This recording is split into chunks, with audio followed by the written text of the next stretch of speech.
बिस्मिल्लाहिर्रहमानिर्रहीम। अस्सलाम वालेकुम। आप कैसर खान यूट्यूब चैनल देख रहे हैं। इंटरनेशनल न्यूज़ से बात करेंगे। इंतहाई अहम वीडियो है आज की, और इस वीडियो में हम कवर करेंगे वो तमाम ब्रेकिंग पॉइंट्स जो मैं आप लोगों को देने जा रहा हूं। इस वीडियो में आप लोगों को तमाम चीज़ें बहुत खास लगेंगी और वर्ल्ड वाइड से मैंने खबर ली है। पहली बात, आप जानते हैं कि मैंने आपसे कहा था कि हुसैन हक्कानी जो है पाकिस्तान का एक गद्दार जो है वो बन चुका है। पहले वो हमारा सफ़ीर था, मगर फिर अमेरिका ने उसके साथ क्या जादू किया, क्या वो पानी उसने पिया, वहां पर क्या खाया कि अब वो पाकिस्तान के खिलाफ बात करता है और भारत में बैठ के बोलता है कि बांग्लादेश से मकबूजा फौज को निकालने वाली ये भारतीय बहादुर फौज थी।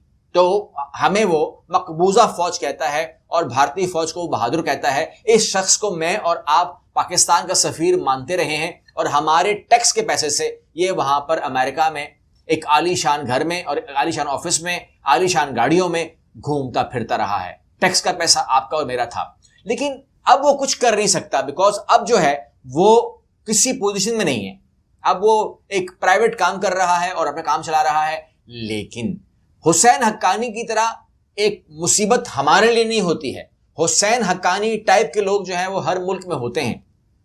आइए भारत की तरफ चलते हैं और वहां पर ये देखिएगा कि एक भारतीय निजात जो है खातून, जो जिसका जो हम कहते हैं ना, जिसका रूट या जिसकी बुनियादें में एक भारतीय वो शामिल है, वो कहती है कि आप भारत से दूर रहें, क्योंकि इस टाइम वो बरतानवी बन चुकी है। वो कहती है आप दूर रहें भारत से। क्यों दूर रहें? ट्रेड डील मत करें। कौन है ये यूके की होम सेक्रेटरी बन चुकी हैं। ये कहती है trade deal with India will encourage immigration, says worried UK home secretary. ठीक है, वो कहते हैं कि आप इनसे ट्रेड डील मत करें, आजाद तिजारत का मुआहिदा मत करें, ये लोग आ जाएंगे। और इनसे डरता है, यानी कि जो एशियंस हैं इनसे डरता है, या भारतीय हैं इनसे डरता है यूके। डरता क्यों है? क्योंकि याद माजी अजाब है ना।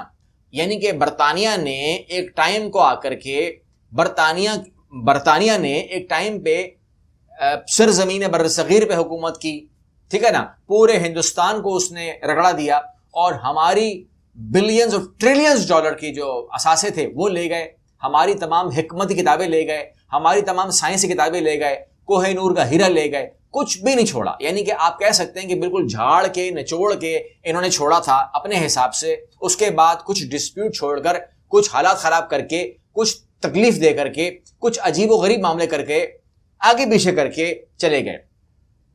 उस जगह पर जो है अब ये जो होम सेक्रेटरी हैं वो कहते हैं कि भारतीयों को जो है ना हम इमिग्रेशन नहीं देना चाहते। ठीक है, और ये देख लीजिए, आपको मैं दिखाता हूं अब वो करेंगे क्या उसका।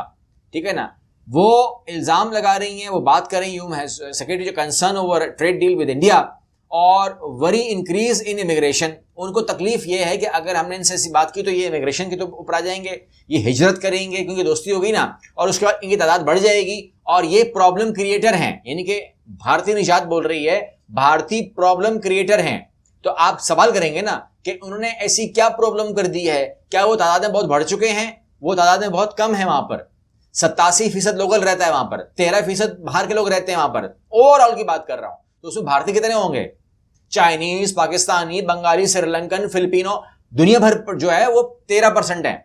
उसमें भारतीय कितने होंगे? 2-3% होंगे। वो कहते हैं बढ़ जाएंगे, बढ़ेंगे तो प्रॉब्लम करेंगे। प्रॉब्लम की बात कर क्या रही हैं? एग्जाम्पल क्या दे रही हैं? आइए एग्जाम्पल की तरफ चलते हैं।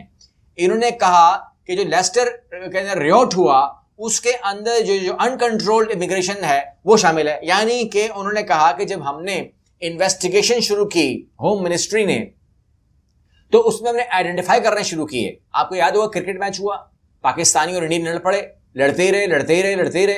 उसके बाद इन्वेस्टिगेशन होती है, पता चलता है कि उसके अंदर जो प्रोवोकेशन थी वो भारतीय कर रहे थे।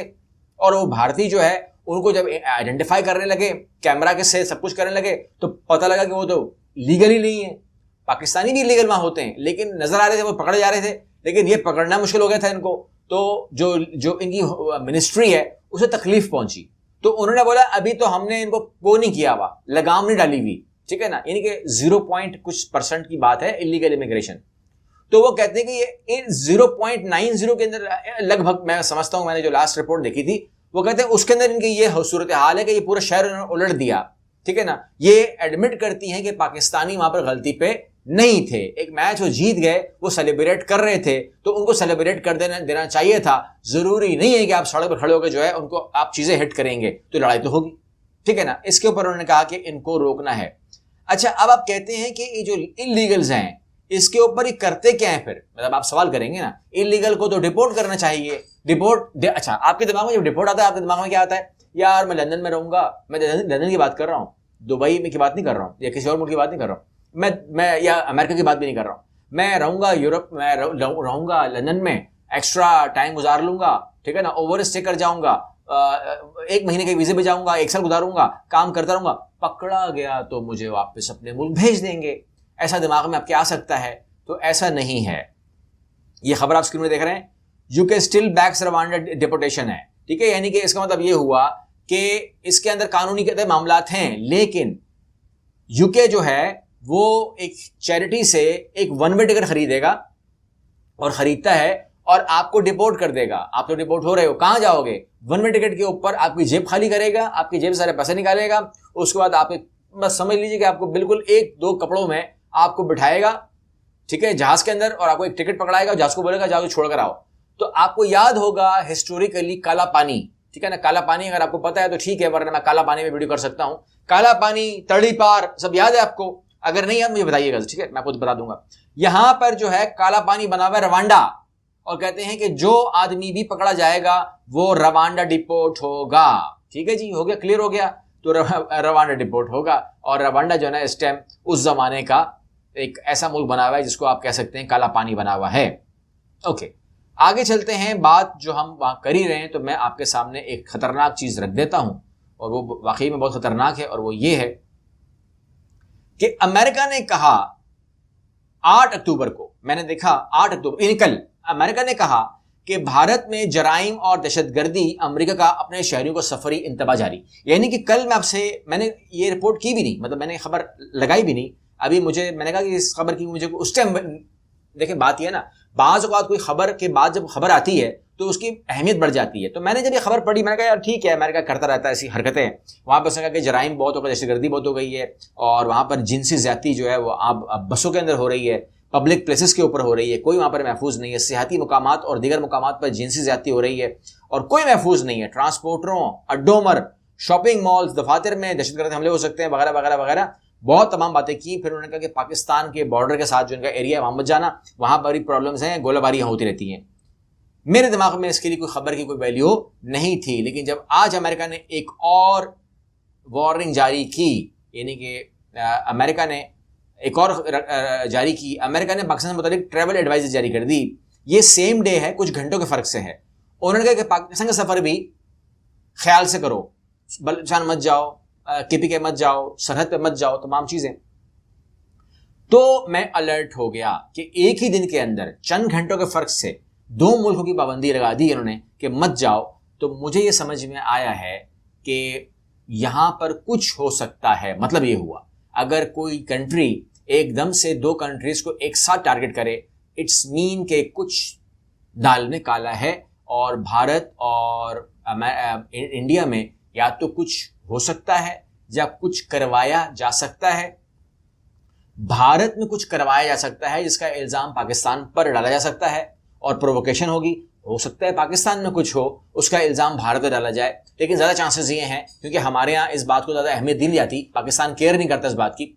भारत जो है इस बात के अंदर रहता है कि जी हमारे अंदर कोई अगर अटैक हुआ है तो वो अमेरिका ने या किसी और ने नहीं किया, वो फिर पाकिस्तानी, वो बाय डिफॉल्ट पाकिस्तानी होगा। तो लिहाजा चांसेस फिर मुझे ये लगते हैं, ये मेरी अकल कह रही है, मैं अपनी अकल से कह रहा हूँ कि चांसेस ये हैं कि भारत में अटैक करवाया जाए जिसका इल्ज़ाम मीडिया के जरिए पाकिस्तान में डलवाया जाए, और हो सके तो कुछ कोशिश कराई जाए कि पाकिस्तान जो वो है प्रोवोक हो और इसके अंदर जो है वो एक गलत फहमी के जन्म ले, और वहाँ पर वो तमाम चीज़ें जो है नहीं कि ये मेरी कम अकली है, आप इसमें करेक्शन कर सकते हैं। अब जो हम जिस खबर की बात कर रहे हैं वो बड़ी सेंसिटिव है, और वो ये है कि चाइना पर बाज़ाहिर एक इल्ज़ाम आता है, हमेशा ही भारत, अमेरिका और मगरिब ख़ास तौर पर ये लगाता है कि जो चाइना है वहाँ पर सिंगियांग जो है वहाँ पर मुसलमानों के ऊपर जुल्म हो रहा है, और उसके अपने दोस्त खामोश हैं, अमेरिका पाकिस्तान खामोश है, और हम पर तो कुछ ज़्यादा ही ये चढ़ाई करते हैं। उसके अंदर ये हुआ कि अक़वाम मुत्तहिदा में उसके ऊपर बहस का मामला आया कि इस पर बहस कर लेते हैं, और दुनिया को ये अपॉर्चुनिटी दी गई कि सलाम जो इंसानी हकूक काउंसिल है वहाँ पर हम सिंगियांग को ले आते हैं, वहाँ पर आप उसके ऊपर आप बात कर लीजिए, इन्वेस्टिगेशन कर लीजिए। दुनिया को दावत दी गई, वो तमाम के तमाम जितने भी तुरम खान हैं उन सबको कहा गया कि आप आएँ और इस पर आप बहस में कम से कम बहस तो करें। अब होना ही चाहिए था कि वो तमाम ममालिक जो इसके ऊपर बाज़ाहिर मीडिया के ऊपर तो बहुत बोलते हैं, लेकिन जहां पर बोलना चाहिए था वहां पर बोलने को इनकारी क्यों हुए।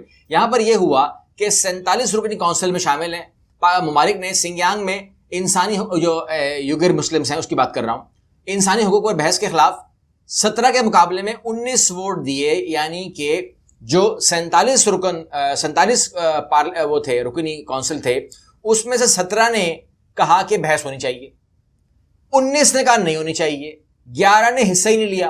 तो उन 11 को बहस होनी चाहिए में आना चाहिए था। मैं क्यों बोल रहा हूं ऐसा, आ जाइए नीचे आ जाइए। यहां पर हुआ ये कि आप कहते हैं कौन है और वो क्या कह रहा था। जहां पर यह हुआ जिन्होंने उसको कहा कि बहस नहीं होनी चाहिए, उसमें बोलीविया था, कैमरून, जिन्होंने कहा बहस नहीं होनी चाहिए, बोलीविया, कैमरून, चीन, Cuba, Eritrea, Gabon, Indonesia, Ivory Coast, Kazakhstan, Mauritania, Namibia, Nepal, Pakistan, Qatar, Senegal, Sudan, UAE, Uzbekistan और वेनेजुएला शामिल थे, जिन्होंने कहा कि हम चीन के साथ हैं, उसके मौक़िफ़ के साथ हैं। उस पर मतलब क्लियर स्टांस था हमारा कि इस पर बहस ना की जाए। लेकिन अर्जेंटीना, आर्मेनिया, नाम सुनिएगा, Argentina, Armenia, Brazil, Gambia, Bharat, Libya, Malawi, Malaysia, Mexico और यूक्रेन ने वोटिंग में हिस्सा नहीं लिया। तो इनके वोटिंग में हिस्सा ना लेने का मतलब क्या था? दो बातें, या तो चाइना से डरते हैं, या तो जो बाज़ाहिर ये बात करते हैं कि वहां पर बड़ी हकूक वो हम आवाज उठाएंगे, वहां करेंगे, वो करेंगे। कहां आवाज उठाएंगे? जी टीवी पे उठाएंगे खाली, कि यहां भी उठाएंगे? जहां उठानी है वहां तो आप वोट डालते नहीं हो। मतलब ये हुआ कि इस वोट से बात सामने आई कि बाज़ाहिर जो बात कर रहे हैं आप उसके चाइना के हक में वोट दें या बहस में या वोट में हिस्सा ही ना लें, फ़ायदा उसका चाइना को ही हुआ है। और इसमें ये सब सामने आती है कि जो सफारती माज है वहाँ पर आप कितने स्ट्रांग हैं और सफारती माज के ऊपर आपका असल स्टांस क्या है, कि आपको यूगर मुस्लिम्स के ऊपर बात करनी ही नहीं है। हमारा तो क्लियर स्टांस है, लेकिन भारत का स्टांस भी आपके सामने आ गया है। गुजारिश मेरी आपसे ये होती है हमेशा कि एक होता है जो जी टीवी या रिपब्लिक टीवी या कोई और टीवी से अगर आप कोई खबरें ले रहे होते हैं, हिंदुस्तान टाइम ले रहे होते हैं कि वहां पर ये, और लंबे लंबे आर्टिकल पढ़ते हैं हम सफ़े सफ़े के, वो आवाम को सिर्फ और सिर्फ वो फीड करते हैं कि देखिए हम जो है ये कर रहे हैं, चाइना के बुरा मुल्क है, हम इसलिए उसके खिलाफ हैं। लेकिन जब उनके बारे में बहस की बात आती है कि ये है प्लेटफॉर्म, ठीक है ना, यहां पर जरा सा सीना निकालिए और यहां पर वोट डालिए बहस के लिए। आपको ये नहीं कह रहे टैंक लेकर आओ, कह रहे हैं बहस करनी है, तो आप कहते नहीं बहस की जरूरत ही कोई नहीं है, मसले कोई नहीं है, अब सब ठीक है, हमें तो कोई प्रॉब्लम नहीं है, कोई प्रॉब्लम नहीं है, हमको तो कोई प्रॉब्लम नहीं। क्या यूगर मुस्लिम्स क्या हो रहा है? कुछ भी नहीं हो रहा, खत्म। अगली वीडियो मिलते हैं इंशाल्लाह। अल्लाह हाफिज।